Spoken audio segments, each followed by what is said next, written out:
اور ان کے لیے ایک نشانی وہ زمین ہے جو مردہ پڑی ہوئی تھی، ہم نے اسے زندگی عطا کی اور اس نے گلا نکالا، جس کی خوراک یہ کھاتے ہیں، اور ہم نے اس زمین میں کھجوروں اور انگوروں کے باغ پیدا کیے، اور ایسا انتظام کیا کہ اس میں سے پانی کے چشمے پھوٹ نکلے، تاکہ یہ اس کی پیداوار میں سے کھائیں، حالانکہ اس کو ان کے ہاتھوں نے نہیں بنایا تھا۔ کیا پھر بھی یہ شکر نہیں کریں گے؟ پاک ہے وہ ذات جس نے ہر چیز کے جوڑے جوڑے پیدا کیے ہیں، اس پروردگار کے بھی جو زمین اگاتی ہے اور خود انسانوں کے بھی، اور ان چیزوں کے بھی جنہیں یہ لوگ ابھی جانتے تک نہیں ہیں، اور ان کے لیے ایک نشانی رات ہے، ہم اس پر سے دن کا چھلکا اتار لیتے ہیں تو وہ یکا یک اندھیرے میں رہ جاتے ہیں، اور سورج اپنے ٹھکانے کی طرف چلا جا رہا ہے۔ یہ سب اس ذات کا مقرر کیا ہوا نظام ہے جس کا اقتدار بھی کمال ہے، جس کا اقتدار بھی کامل ہے، جس کا علم بھی کامل، اور چاند ہے کہ ہم نے اس کی منزلیں ناپ تول کر مقرر کر دی ہیں، یہاں تک کہ وہ جب ان منزلوں کے دورے سے لوٹ کر آتا ہے تو کھجور کی پرانی ٹہنی کی طرح پتلا ہو کر رہ جاتا ہے۔ نہ تو سورج کی یہ مجال ہے کہ وہ چاند کو جا پکڑے، اور نہ رات دن سے آگے نکل سکتی ہے، اور یہ سب اپنے اپنے مدار میں تیر رہے ہیں۔ اور ان کے لیے ایک اور نشانی یہ ہے کہ ہم نے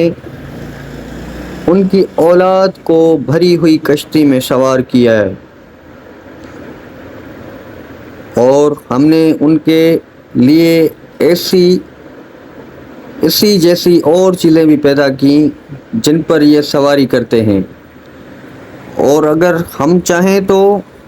انہیں غرق کر ڈالیں، جس کے بعد نہ تو کوئی ان کی فریاد کو پہنچے اور نہ ان کی جان بچائی جا سکے،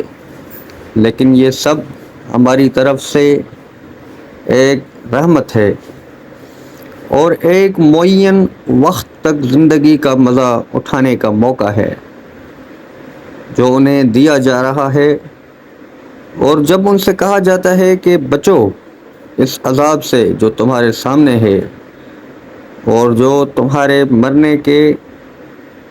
بعد آئے گا تاکہ تم پر رحم کیا جائے، تو وہ ذرا کان نہیں دھرتے، اور ان کے پروردگار کی نشانیوں میں سے کوئی نشانی ایسی نہیں آتی جس سے وہ منہ نہ موڑ لیتے ہوں۔ اور جب ان سے کہا جاتا ہے کہ اللہ نے تمہیں جو رزق دیا ہے اس میں سے غریبوں پر بھی خرچ کرو، تو یہ کافر لوگ مسلمانوں سے کہتے ہیں کہ کیا ہم ان لوگوں کو کھانا کھلائیں جنہیں اگر اللہ چاہتا تو خود کھلا دیتا؟ مسلمانوں، تمہاری حقیقت اس کے سوا کچھ بھی نہیں کہ تم کھلی گمراہی میں پڑے ہوئے ہو،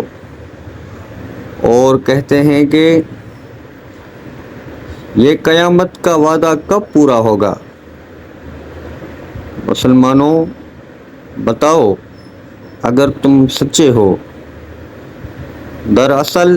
یہ لوگ بس ایک چنگھاڑ کا انتظار کر رہے ہیں جو ان کی حجت بازی کے عین درمیان انہیں آ پکڑے گی، پھر نہ یہ کوئی وصیت کر سکیں گے اور نہ اپنے گھر والوں کے پاس لوٹ کر جا سکیں گے، اور سور پھونکا جائے گا تو یکا یک یہ اپنی قبروں سے نکل کر اپنے پروردگار کی طرف تیزی سے روانہ ہو جائیں گے، کہیں گے کہ ہائے ہماری کم بختی، ہمیں کس نے ہمارے مرکز سے اٹھا کھڑا کیا ہے؟